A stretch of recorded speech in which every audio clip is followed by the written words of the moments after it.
Bisa gila, terima kasih. Mohon maaf tadi baterainya habis, jadi terputus live yang tadi. Silakan, yang mau naik silakan. Nanti pertanyaannya kita jawab di atas.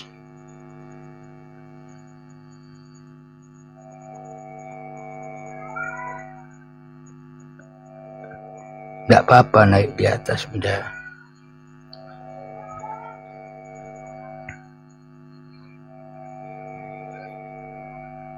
Oke lah, saya jawab bunda ya. Assalamualaikum warahmatullahi wabarakatuh.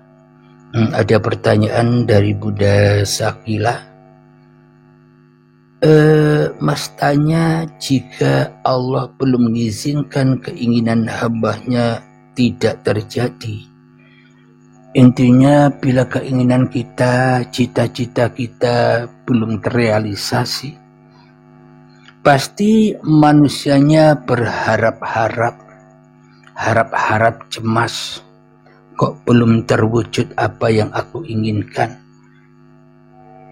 Tiap 5 waktu selalu berdoa dan berdoa, tapi kok tak kunjung datang, membuat hatiku resah, membuat hatiku gundah gulana, membuat hatiku bersedih karena keinginanku belum terkabul.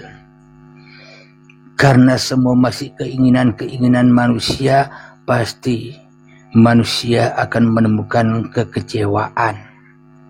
Manusia akan dilanda kesedihan karena manusianya masih berharap-harap. Padahal Allah itu berkuasa atas hambanya. Jadi manusia yang belum bertuhan pasti punya keinginan yang berbagai aneka ragam keinginan, punya cita-cita yang banyak, ingin inilah, ingin itulah, ingin beli inilah, ingin beli itulah. Banyak cita-cita manusianya, karena manusia hatinya masih sibuk dengan dunia, tidak sibuk dengan kepada siapa yang menciptakan dunia. Maka bila kita masih sibuk dengan dunia, berarti kita masih sibuk dengan keakuan diri kita sendiri. Berarti belum la haula wala quwata illa billah. Otomatis belum bertuhan. Otomatis belum Islam. Jadi agamanya selama ini hanya agama simbuliah ragawi saja. Agama-agama yang mengandalkan olahraga saja, jiwanya tidak diolah. Maka dari itu, bila manusianya sudah bisa mengolah jiwanya, makna mengolah jiwanya sudah mengaturkan semuanya, apa yang diinginkannya sudah diaturkan kepada Tuhannya, maka Tuhannya lah yang berkuasa atas manusianya. Jadi bila manusia sudah di makom enjoy, sudah tidak ada keinginan lagi, maknanya keinginan tentang dunia ikut saja, melok wae, makmum wae, apa yang dikersaki Gusti, apa yang dimaui Allah, ikut saja, enjoy saja. Itulah orang-orang yang bertuhan, orang-orang yang sudah mengaplikasikan la haula wala quwata illa billah, orang-orang yang sudah mengaplikasikan bahwa aku dan Bapa adalah satu. Bagaimana mungkin hamba, bagaimana mungkin manusia punya keinginan bila manusianya sudah lebur di dalam Bapanya? Bila anak sudah lebur di dalam Bapanya, bila manusia sudah lebur di dalam Tuhannya, maka tak ada keinginan lagi. Tidak ada acara-acara lagi kecuali keinginan dan acaranya Tuhan itu sendiri, yakni enjoy, santai wae. Maka disitulah yang disebut orang kaya. Kaya beneran, ndak ingin apa-apa. Kenapa? Karena sudah kaya. Kaya apa? Kaya hatinya, selalu bersimpuh di hadapan Tuhannya.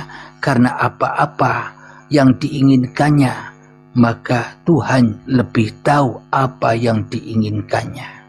Jadi manusianya nerimo ing pandum, enjoy saja. Jadi ndak minta-minta lagi. Kenapa? Allah lebih tahu apa yang kita butuhkan. Berarti orang yang suka minta-minta berarti tidak percaya bahwa Allah itu lebih tahu dari apa yang kita butuhkan.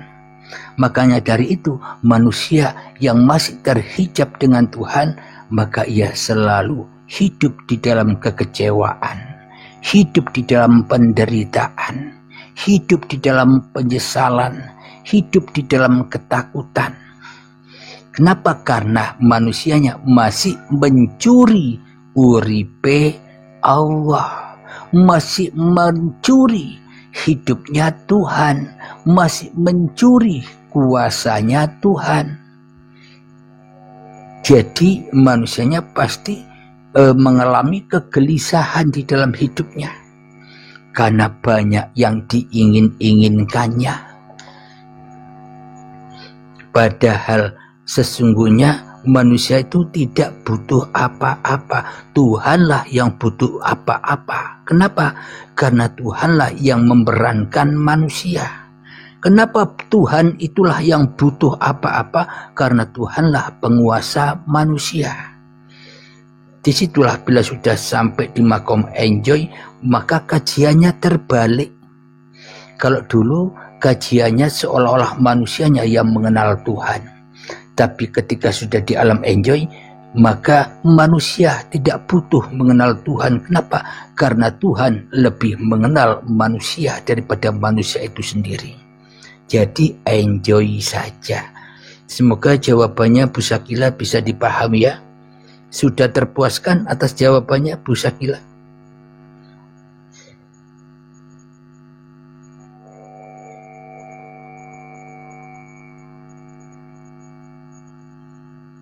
Alhamdulillah. Assalamualaikum. Waalaikumsalam. Bang Zainal, silakan naik ke atas. Bang Purwadi, silakan kita ngobrol-ngobrol nyantai sampai pukul 00 nanti. Waalaikumsalam warahmatullahi wabarakatuh. Temanya bagaimana cara supaya kita bisa hidup enjoy. Maknanya ya harus hijrah dari neraka ke surga. Maknanya harus berani hijrah dari kemanusiaan kepada ketuhanan. Cara supaya bisa hidup enjoy, manusianya harus berani meninggalkan kemanusiaannya, sehingga yang ada hanyalah ketuhanan. Itulah aplikasi dari aku dan Bapa adalah satu. Itulah aplikasi dari la haula wala quwata illa billah. Jadi kita tidak usah mengaplikasikan lagi, wong tidak ada kok bisa mengaplikasikan. Ya tidak.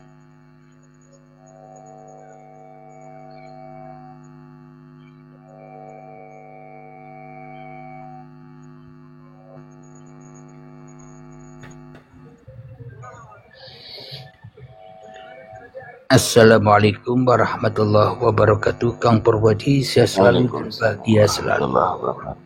Silakan perkenalkan diri, mungkin yang bawa belum kenal dengan panjenengan. Silakan Kang Mas. Saya dari Jawa Tengah.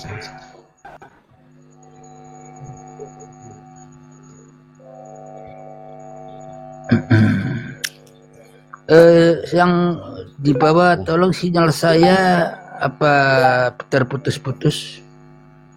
Apa bagus sinyal saya? Enggak. Bagus ya Kang Mas. Alhamdulillah. Silakan Kang Mas, apa yang mau disampaikan pada saya dan kita semua yang di sini? Pencerahannya Kang Mas. Mau ikut ngaji aja lah. Temanya ini bagaimana caranya supaya kita bisa hidup enjoy. Cara itu temanya menyenangkan temanya. Silakan, mungkin ada pertanyaan atau ada pencerahan, Kang Mas. Dengerin aja lah, duduk dulu. Duduk dulu ya, sambil nunggu yang lain ya. Iya. Saya melayani pertanyaan, mungkin ada di bawah yang bertanya, saya layani dulu ya, Kang Mas ya. Iya itu.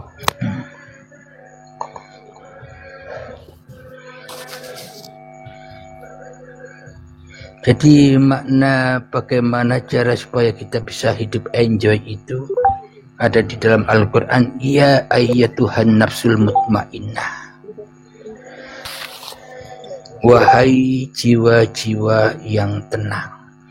Jadi jiwa-jiwa yang tenang itulah yang saya maksud, jiwa-jiwa yang enjoy, jiwa-jiwa yang bahagia, jiwa-jiwa yang tenang, yang damai. Bagaimana caranya agar hati kita bisa enjoy, bisa tenang, bisa damai, bisa bahagia? Ya jangan jadi Tuhan di dalam hatinya. Maka irji'i ila rabbiki radiyatan mardiyah. Pulangkanlah hidup yang tadinya hidupmu kembali kepada uripe Allah. Badan yang selama ini menjadi badanmu kembali kepada badanullah, badan milik Allah, karena yang menciptakan Allah. Maka kalau kita sudah kembalikan semua, maka tenanglah hidup kita.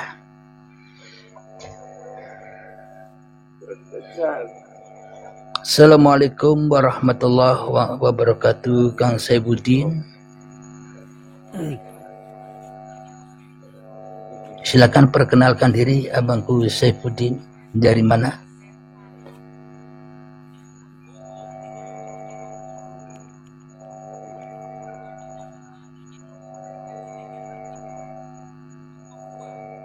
Abang Saifuddin, apa suara saya tidak terdengar atau kecil ya?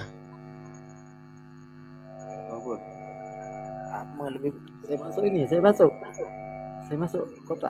Waduh. Assalamualaikum warahmatullahi wabarakatuh, Akang JM. Assalamualaikum warahmatullahi wabarakatuh, Guru. Waalaikumsalam warahmatullahi wabarakatuh. Silakan perkenalkan diri abangku. Mungkin yang di bawah sahabat-sahabat kita belum kenal, silakan.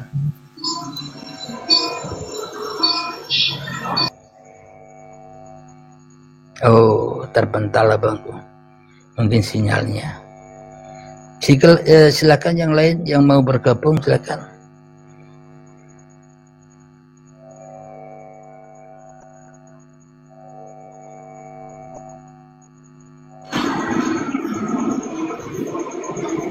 Terpental ya abangku ya.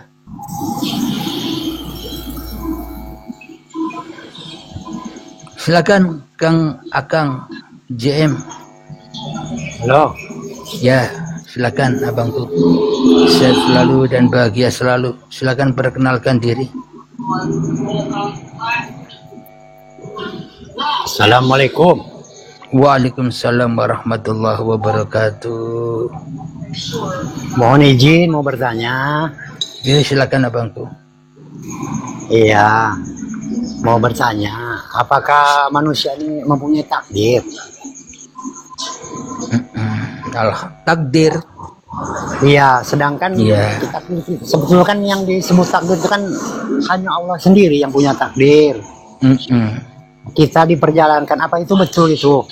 Betul. Jadi yang punya takdir itu Allah, bukan manusia. Bila Anda sudah tahu, sudah memahami bahwa yang punya takdir itu hanya Allah, mestinya kan kita enjoy saja, ya enggak, Bang? Ah, ya itu betul itu. Iya.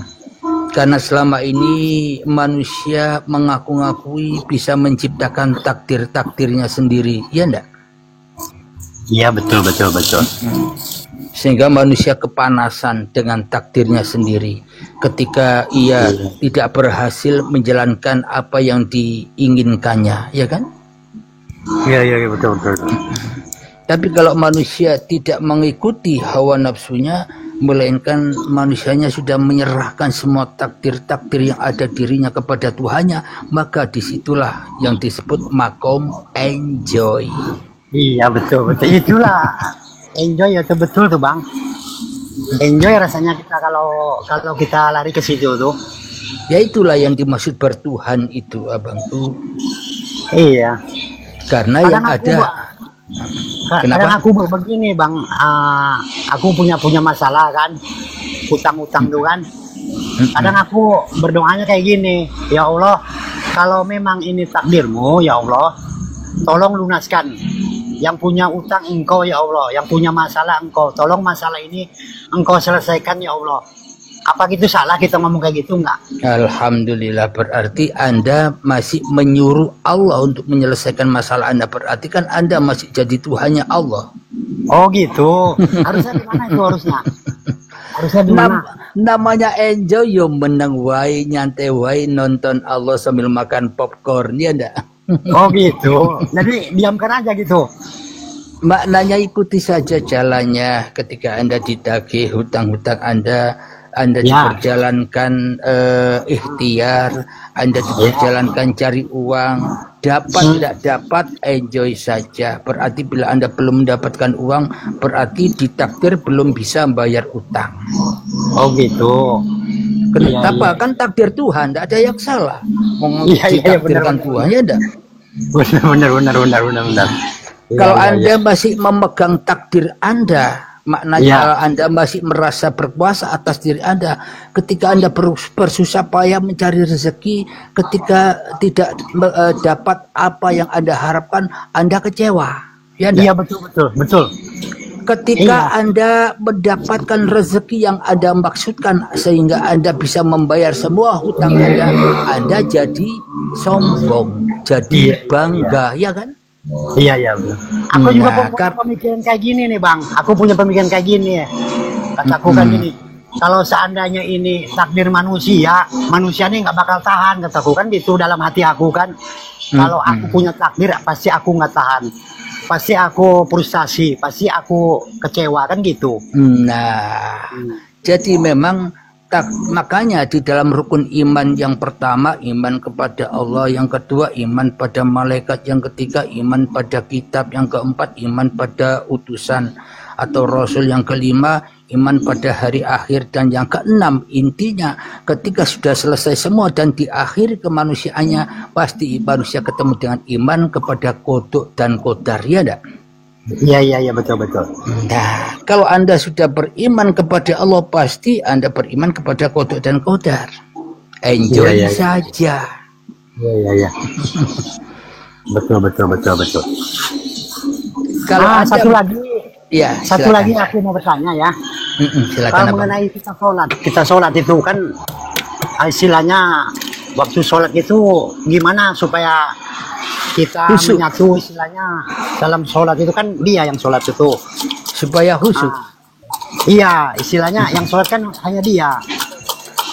Kalau boleh saya bertanya kepada Kang Mas, dari mana Anda tahu bahwa yang sholat itu Allah? Iya kan kita kan apa istilahnya inna sholati wa nusuki wa mayaya wa mamati lillahi rabbil alamin. Hidup mati kan hanya dia yang ada kan gitu. Jadi gimana caranya itu? Waktu takbir pertama lah.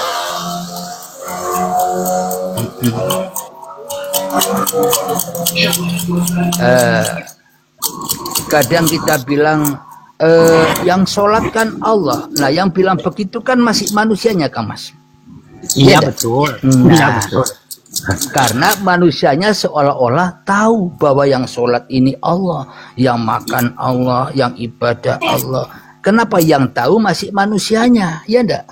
Iya. Karena manusianya masih berkedudukan di atas Allah, seolah-olah manusianya tahu Allah, ya enggak? Iya. Karena manusia jadi Tuhannya Allah, seolah-olah tahu yang sholat kan Allah dan bicarakan Allah, ya enggak? Iya betul. Nah, kalau yang ada hanya Allah, bagaimana mungkin Anda bisa tahu yang sholat itu Allah, ya enggak? Iya. Jadi memang kepahaman kita selama ini masih kepahaman versi kemanusiaan, Kang Mas. Iya. Ah, itu gimana caranya itu? Gimana caranya? Contoh ya, contoh secara logikanya begini. Iya. Kita sambut dulu Abang Heru. Salam hormat tuh. Assalamualaikum. Waalaikumsalam warahmatullahi wabarakatuh. Bang Heru. Ya. Saya lanjutkan dulu ya menjawab Akang JM tadi ya. Lanjut Bang. Tadi apa pertanyaannya Bangku JM? Ya, supaya kita seperti itulah, istilahnya baguslah sholat itu, khusyuk lah. Jadi kita memaknai sholat saja selama ini sholatnya olahraga. Ya, betul. Sholat geraknya raga, sholat ritualnya raga. Padahal ritual itu ritualnya hati, ya enggak? Ya, betul. Padahal sholat itu apa sih maknanya sholat yang sesungguhnya? Relanya manusia, ridhonya manusia kembali kepada Tuhan. Itulah yang dimaksud akimis sholat. Itulah yang dimaksud mendirikan sholat. Kenapa? Karena yang hidup sudah bukan hidup manusianya lagi. Iya. Itulah yang dimaksud sholat. Iya. Maka dari itu inna sholata tanha 'anil fahsya'i wal munkar. Kalau manusianya sholat yang sebenar-benarnya sholat, versinya enjoy, maka manusianya sudah tidak bisa lagi berbuat fahsya wal munkar. Manusianya sudah tidak ada. Ya enggak? Ya kan Mas? Iya, betul. Kalau sholat versi olahraga yang disolatkan masih raganya, jiwanya tidak sholat, pasti berbuat fahsya wal munkar, ya dah? Iya, betul. Sholatnya saja fahsya wal munkar, seolah-olah manusianya yang bisa sholat. Iya.